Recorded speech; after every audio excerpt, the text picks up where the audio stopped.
Hi, everybody. So, Dana and Alisa and I are here together, and we're going to talk about the Envoy program. So, Dana, you want to explain what the Envoy program is?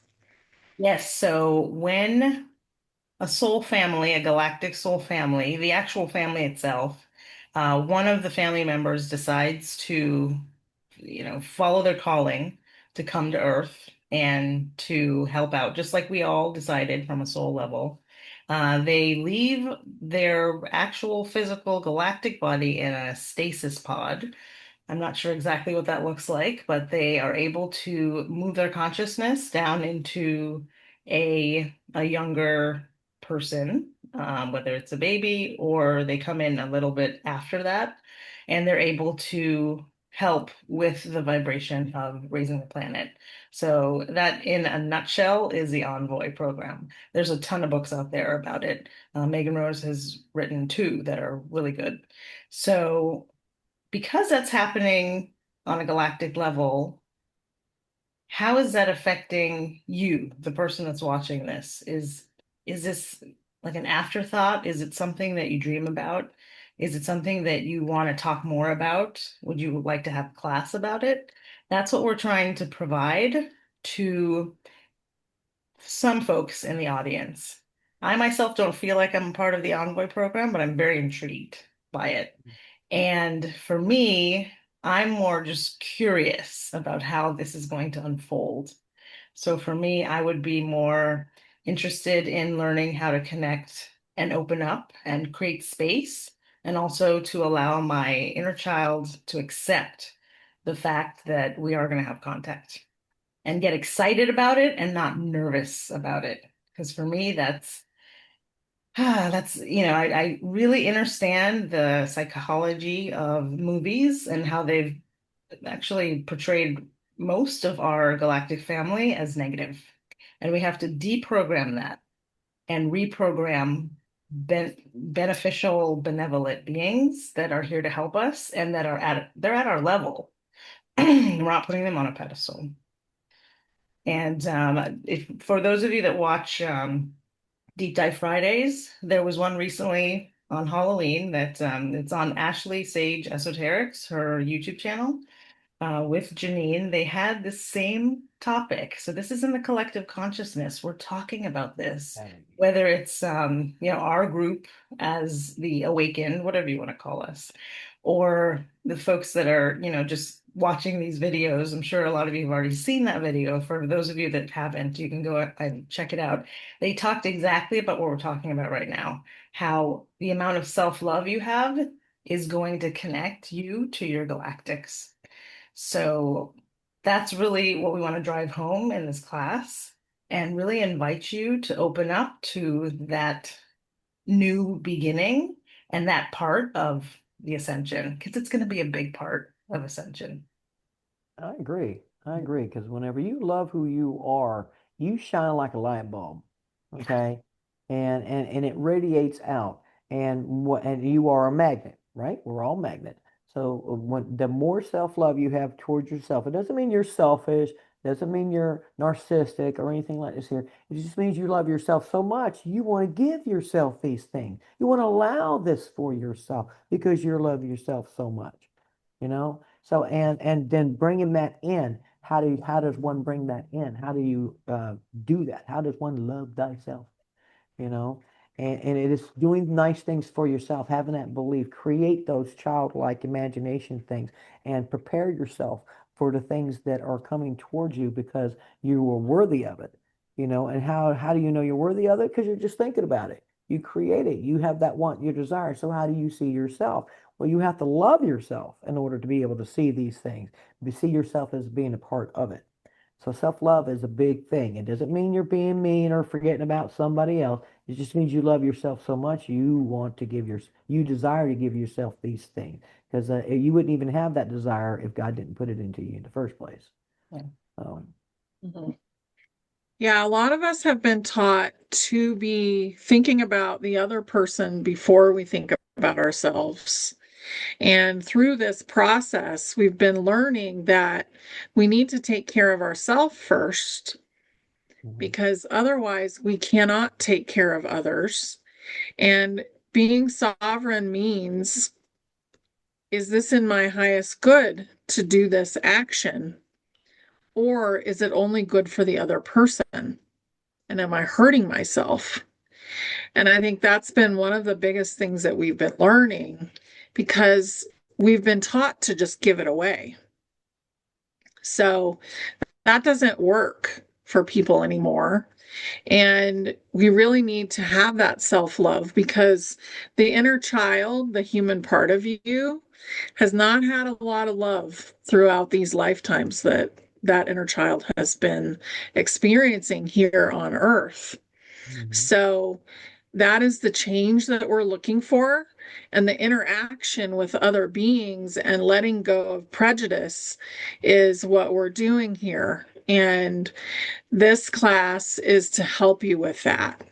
It's to help you and your inner child let go so that you can let them in and you can experience the beauty of these beings that are a lot of times vibrating at a slightly different frequency. And I just want to mention density for a moment because there's a picture that a lot of people have shared on the internet, and you may have seen it. And there's two girls, and they're sitting on a pier at the ocean, and they're leaning up against the bars of that fence that's keeping them from falling in. And when they look down at the beach, at their shadow, the bars are darker than their bodies are in that shadow. So think about the density of the body. The body's mostly empty space and it Hmm. vibrates at a certain speed. And the only reason that we can't see ETs at the moment all day long is because they vibrate faster than we do. Right. Yeah. Yeah. So we will be seeing them soon. We are vibrating faster and they are willing to slow down a little bit in order to meet with us. So this class is about meeting and eventually doing projects together with ETs and interdimensional beings. Because guess what? We all come from the same place, and Yep. we are a conglomerate of DNA that is basically comes from them because the human soul group came last in the group. You know, all the different soul groups, we are a conglomeration of all of them. So I'm really excited, and we're excited for you guys to join us. And that's on December 6th. We're going to be doing that. I All love that you right. mentioned that, honey. One of my biggest projects, whether it transforms or not, we'll see, but is the fertility, conception, all of that. And I got a big download this week that not only am I going to talk about it on an earthly level, but I may be co-creating these classes and my humanitarian project with an ET, talking about how they figure out what that looks like on their planet, how to explain that to us. And I have to start thinking that and allowing it in. And my inner child's like, ooh, I don't know if I want to do that.